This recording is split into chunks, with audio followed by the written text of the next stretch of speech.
বলা হয়তো না কাবা ঘরে 360টা মূর্তি আছিল, এটা কিন্তু মিছা কথা,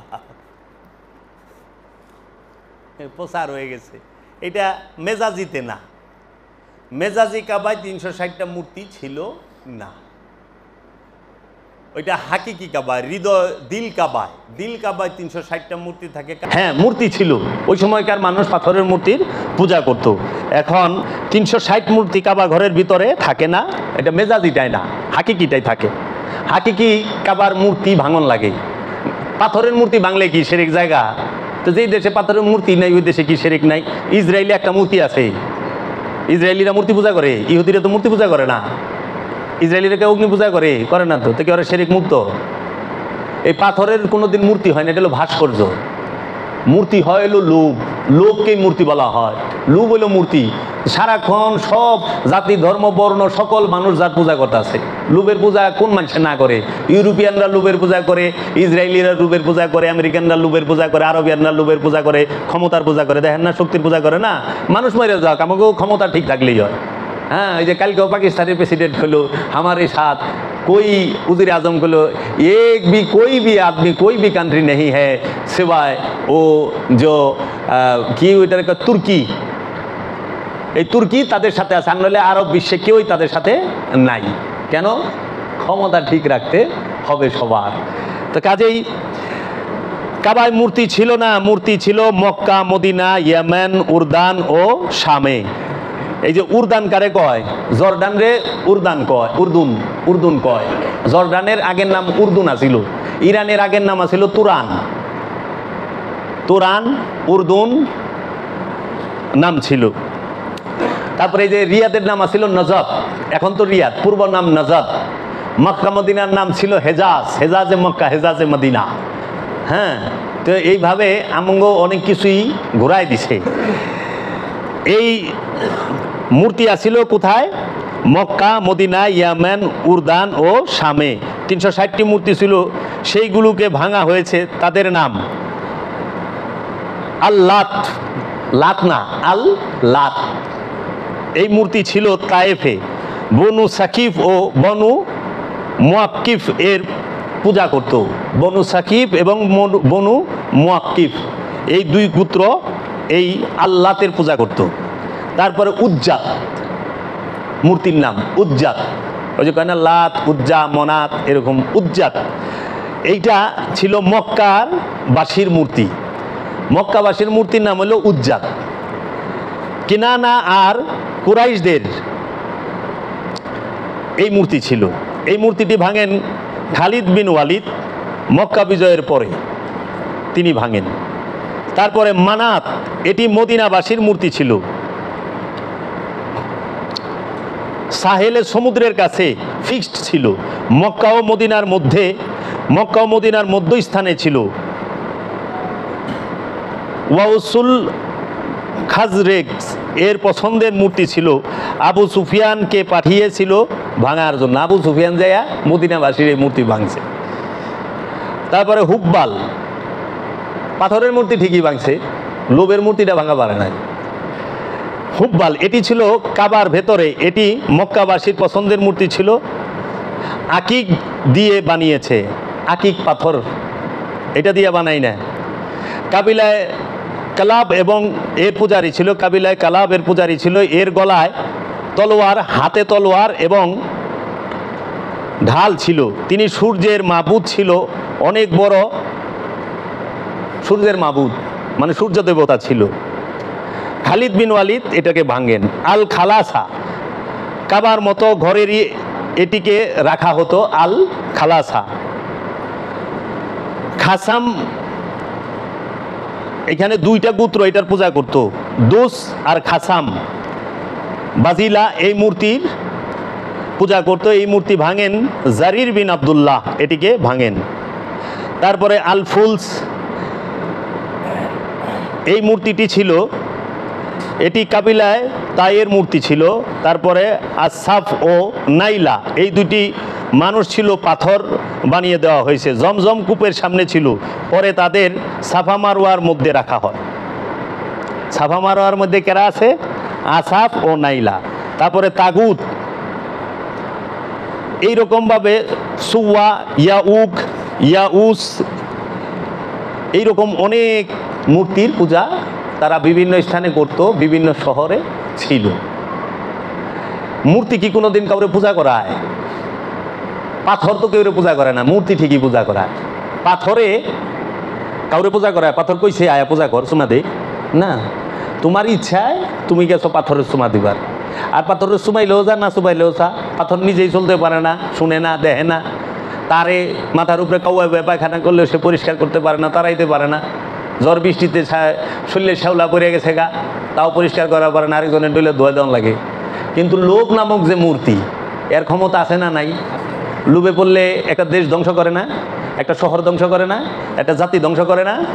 অন্যের সম্পদের লোভ ধরছে, অনেক আরেক দেশের থেকে আইব মানবাধিকারের কথা কয়া কিংবা টেরোরিস্টের কথা কয়া লুইটা লয়ে যাব।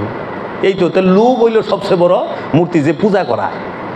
এর জন্য আমরা এই কাবা সম্পর্কে এবং হাজরে আসওয়াদ সম্পর্কে আমাদের জানাটা অত্যন্ত জরুরি ছিল, আমরা জানি। এখন অনেকে তো মনে করেন যে আমরা যারা সুফিবাদে বিশ্বাসী, এলমে তাসাউফে বিশ্বাসী, হয়তো ধর্ম সম্পর্কে আমাদের অতটা জ্ঞান গবেষণা নাই। তো করলাম যে আপনাকে গাঠি বইরে আনলেও কাম হইব না। এই জন্য যে এরা লাঠি লয়ে আহে রাতের বেলা, কিন্তু তারা বিদ্যালয়ে আসতে পারে না, যে বসি দলিল লয়ে বহি দেখি কার কতখানি জোর আছে। হ্যাঁ, কাবা সম্পর্কে কতটি আয়াত আছে কোরআনে, আজকে বইলা দেই, তোমরা যায় ঘরে দেখবা। আমার কামি তো ইটি কইয়া দেন, আগে যে পুঁজি করে ব্যবসা করবো হিটি কাম হইব না। আয়াত কয়, নাম্বার কয় না, আরবি পড়ে কিন্তু সূরার নামও কয় না, আয়াতের নাম্বারও কয় না। কেন? মানুষে বলেন, মানুষ একটু দেখুক, গবেষণা করুক, দেখো আমার কথাটা সত্য না মিথ্যা। জান্নাতের 8টা দরজা কাবাকে কেন্দ্র কইরা। জান্নাতের প্রথম দরজা হইল নিজাবে রহমতের নিচে, দ্বিতীয় দরজা হইল রুকনে ইয়ামানির কাছে, তৃতীয় দরজা হইল রুকনে আসওয়াদের কাছে, চতুর্থ দরজা হইল মাকামে ইব্রাহিমের সাথে, পঞ্চম জান্নাতের দরজাটি হইল জমজমের সাথে, ষষ্ঠ জান্নাতের দরজাটি হইল সাফার সাথে, সপ্তম জান্নাতের দরজাটি হইল মারওয়ার সাথে, অষ্টম জান্নাতের দরজাটি হইল কাবার নিজের দরজা। এই 8 স্থানে দাঁড়ানোর মানেই হচ্ছে জান্নাতের মধ্যে আছেন। এখন এই দেহ কাবার মধ্যেও 8টা দরজা আছে। এর জন্য কাবা 2 প্রকার, একটা হাকিকি, একটা মেজাজি, একটা রূপক, একটা আসল। এই জাহের আর বাতেনের সমন্বয়ে ইসলাম। শয়তানেরও 2টা রূপ, একটা মেজাজি শয়তান, সৌদি আরবের মিনায় খাড়ায় রয়েছে 3টা খাম্বা, বড় শয়তান, মেজো শয়তান, ছোট শয়তান। এই যে আর 26-27 দিন পরে সব হাজি সাহেবরা ইটাইব, কিন্তু উনি ওইখান থেকে সরেই না, ভাগেই না। আর এক জায়গায় যে খাড়ায় রয়েছে এটা হলো রূপক। আর হাকিকি শয়তানটা কই থাকে? মেজাজি হাজির অন্তরে। যে হাজি পাথর ফেকটাছে হাত দিয়ে, হাতটা তৌহিদে বাস করে, কিন্তু ওই হাজির অন্তরটা তৌহিদে বাস করে না, ওই তৌহিদের থাকে না, ওই হাজির অন্তরে শয়তান থাকে। তাইলে হাকিকি শয়তান রে অন্তরে লইয়া মেজাজি শয়তান রে ইটাই অস্থির। কেউ তো জোশের ঠেলায় জুতো ভেঙে মারে, মার। হ্যাঁ, এইটা হলো একটা প্রতীকী। কেন? যে দেখানো হয়েছে ইসলামের এত সৌন্দর্য, যে শয়তান যেখানে দাঁড়ায়া আল্লাহর নবী ইব্রাহিম আলাইহিসসালামকে এবং ইসমাইল আলাইহিসসালামকে তারা ধোঁকা দেবার চেষ্টা করেছিল, যদিও নবীদের ধোঁকা দেওয়া যায় না, ওই স্থানটাকে এমন ঘৃণা করে যে ওই স্থানকে পাথর মারে। তাইলে শয়তান যেখানে দাঁড়াইছে সেই স্থানই তো আমরা স্বীকার করি না, তো শয়তানকে আমরা স্বীকার করুন কই থেকে? তাই মুসলমানেরা কোনোদিন শয়তানকে অন্তরে রাখে না। আর অন্তরে যে পর্যন্ত শয়তান আছে সেই পর্যন্ত সে মুসলমান হইতেও পারে না। অন্তরে শয়তান থাকলে সেজদা হয় না, আর সেজদা কইরা ভালাইলে শয়তান থাকে না। এই হইল আমাদের যে ইয়ের ভিতরে। আপনারা কুরআনুল কারিমে যদি কাবা সম্পর্কে জানতে চান, সূরা মায়েদার 97 নম্বর আয়াত পড়বেন, পড়ে দেখবেন। তারপরে সূরা বাকারার 125 নম্বর আয়াত পড়বেন, সূরা আল ইমরানের 97 নম্বর আয়াত পড়বেন, সূরা হজের 29 নম্বর আয়াত পড়বেন, সূরা আল ইমরানের 96 নম্বর আয়াত পড়বেন, সূরা বাকারার 144 নম্বর আয়াত পড়বেন এবং সূরা ইব্রাহিমের 37 নম্বর আয়াত পড়বেন। হ্যাঁ, এই বাক্কা বলা হয়েছে, বাক্কা মক্কা, মক্কা আর বাক্কা। বাক্কা মানে যেখানে গরদান মাথা ঝুঁকা যায়, বাক্কা সেই জায়গা যেখানে কাবা, তাই মাথা যেখানে নত করা হয় তাকেই বাক্কা বলে। বাক্কা মানে হচ্ছে রোনেওয়ালা জমিন তথা কান্নার জায়গা। কই কানবা পাইছ? বাক্কায় যায় কানবা। ইন্না আউয়ালাল বাইত হুদিয়াল লিন্নাস লাল্লাজি মিনাল বাক্কা। বাক্কার মধ্যে যায়া কানবা, কারণ বাক্কা মানেই হলো রোনেওয়ালা জমিন, কান্না করার স্থান। আচ্ছা, তাহলে মক্কা কারে কয়? মক্কা অর্থ কি? যেখানে পানি কম তাকেই বলে মক্কা। যেখানে পানি কম তাকে মক্কা বলে। এখানে একটা হাদিসও আছে, ওয়া সুন্নিয়াত মক্কা লে কিলাতে মাইহা। এটার অর্থ হলো জমজম বাক্কার মধ্যে, মক্কায় নয়। জমজম হইল বাক্কার মধ্যে, মক্কায় জমজম না, বাক্কায়। কত সুন্দর না? জমজম রোনে যেটা কূপ, হ্যাঁ, এটারও তো রূপক এবং হাকিকি আছে, মানে হাকিকিটা এখানে কম না, কম যাইব না। হ্যাঁ, এই জমজম আছে, বুঝছেন? হারেম অর্থ কি?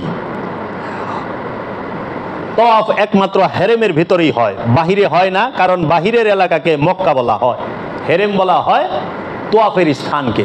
তোয়াফ যেখানে করা হয় তাকে বলা হয় হেরেম, আর বাহিরকে বলা হয় মক্কা। তারপরে বাক্কা,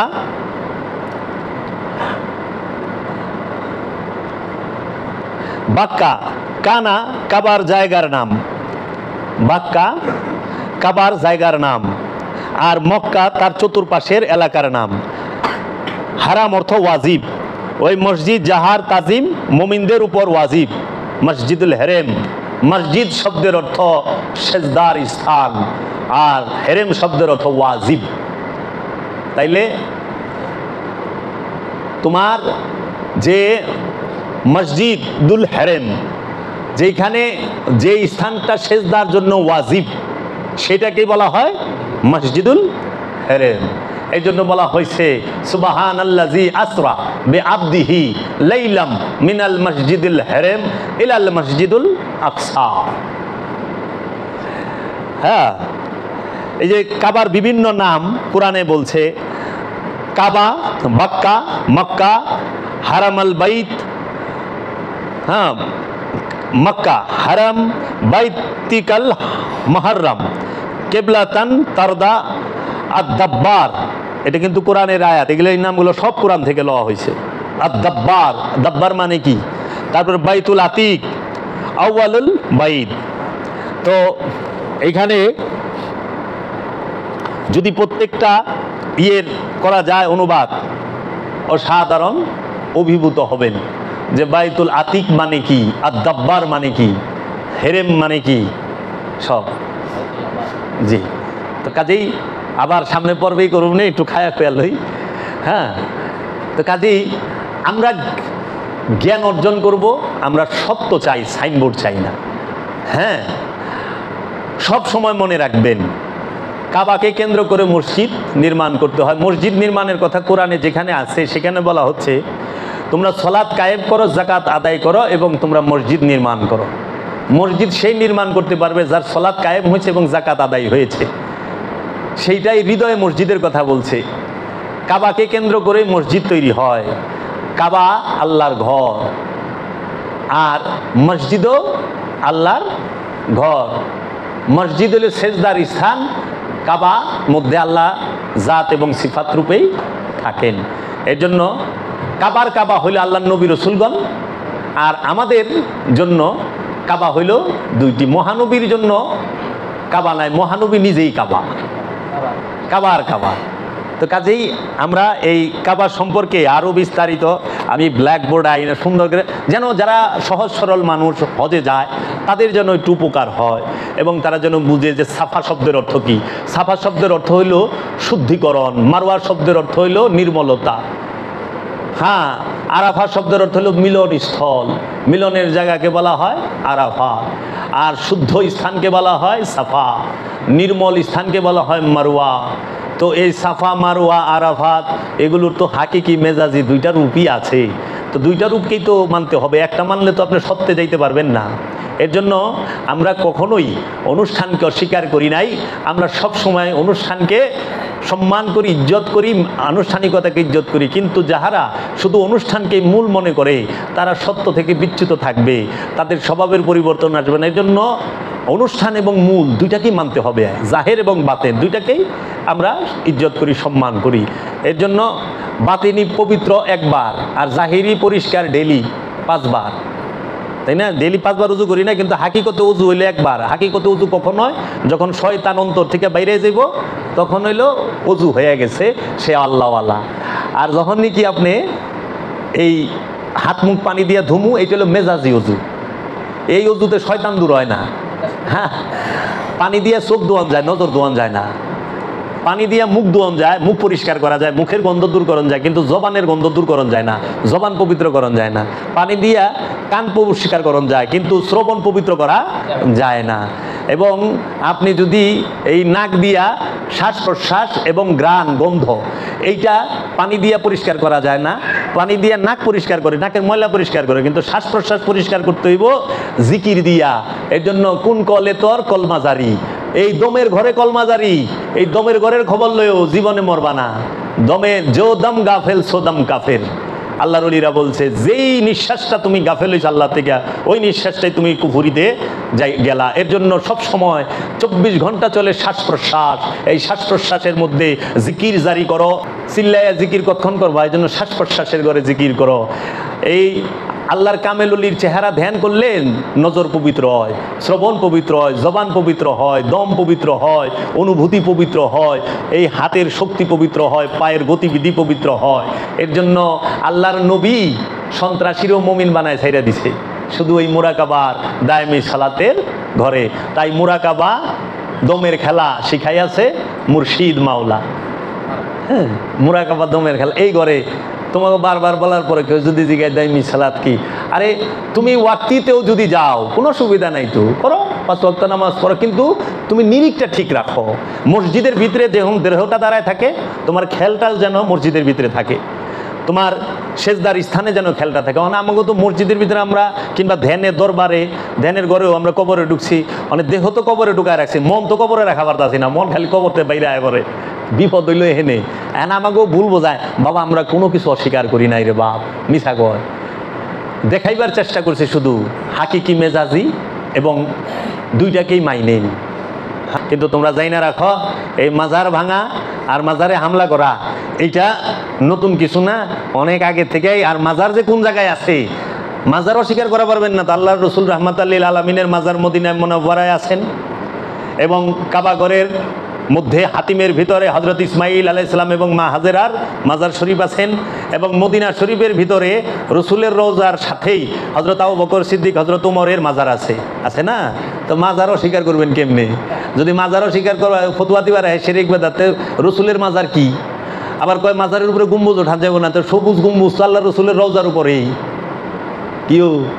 তো কাজেই সত্য জানার চেষ্টা করি। মাজার সর্বপ্রথম ভাঙ্গে হিন্দা মবিয়ার মায়, তারপরে মাজার ভাঙ্গে এজিদ, তারপরে মাজার ভাঙ্গে এই আব্দুল ওহাব নজদি। 1925 সালের 21শে এপ্রিল বুধবার বুলডোজার দিয়া এক ছুটে জান্নাতুল মাওয়া এবং জান্নাতুল বাকিতে 70,000 মাজার ভাঙ্গে। তার মধ্যে 6,000 মাজার ছিল সাহাবি এবং আওলাদের রসুলের। এবং তোমরা জানলে অবাক হইবা, 400 মসজিদ ভাঙছে, 400 মসজিদ ভাঙছে এই আব্দুল ওহাব নজদিরা, এই সৌদ পরিবার 400 মসজিদ ভাঙছে। যায়া যদি জানবার আশা থাকে, পৃথিবীর বিখ্যাত সুন্নি আলেম সৈয়দ হাশমি মিয়া, তিনি ভারতে বইয়া সৌদির পোল খুলছে। এর লেগে সৌদি সরকার ভিসা দেয় না হজের, কারণ ভান্ডা ফোটাই দিছে সে, কার কার মাজার কবে কোন তারিখে কোন সময় কে ভাঙছে সব কইছে। হ্যাঁ, ওহাবি পরিচয় তুলে ধরছে। এর জন্য এই লেবাস দিয়ে কোনো দিন প্রেমিক ধরন যায় না, লেবাস প্রেমিককে আড়াল করে। 60,000 400 মসজিদ ভাঙছে, এতে কোনো কথা নাই। মসজিদে আলী ভাঙছে, মসজিদে হাসান হুসাইন ভাঙছে, মসজিদে ফাতেমা ভাঙছে, কাবাগরে 10টা গেট আছে, একটা গেটও রসুলের নামে, রসুলের বংশের কারো নামে নাই, বাদশাগো নামে আছে। তা রসুলের নামে রাখলে শিরিক বিদআত, বাদশাগো নামে রাখলে জায়েজ, এটা কেমন কথা? আবার দেখেন পৃথিবীতে একটা মাত্র দেশ যেটা ব্যক্তির নামে, সৌদি আরব, বাদশাহ সৌদের নামে হয়েছে সৌদি আরব। সৌদের নামে ব্রিটিশে করিয়া দিছে। মোহাম্মদী আরব বলে গেলে শিরিক কইতো, নাউজুবিল্লাহ। সৌদি আরব কয়, তাতে শিরিক হয় না, বুঝছেন? কারে কি কইবেন? এই জন্য সৌদি আরব পুরাটাই, যারা এখন ক্ষমতায় আছে তারা সম্পূর্ণ ওহাবি মতাদর্শে দীক্ষিত। তারা ইবনে তাইমিয়া এবং আব্দুল ওহাব নাজদি এবং ইবনে কাসির এবং সর্বপ্রথম যিনি ছিলেন আবু জেহেলেরও গুরু, তার নাম হলো শেখ নাজদি। এই শেখ নাজদি বুদ্ধি দিছিল আবু জেহেল গুরু গংদেরকে, আবুল আহাব গংদেরকে, যে মহানবীকে রাতের আধারে ঘরে হামলা করে মেরে ফেলাও।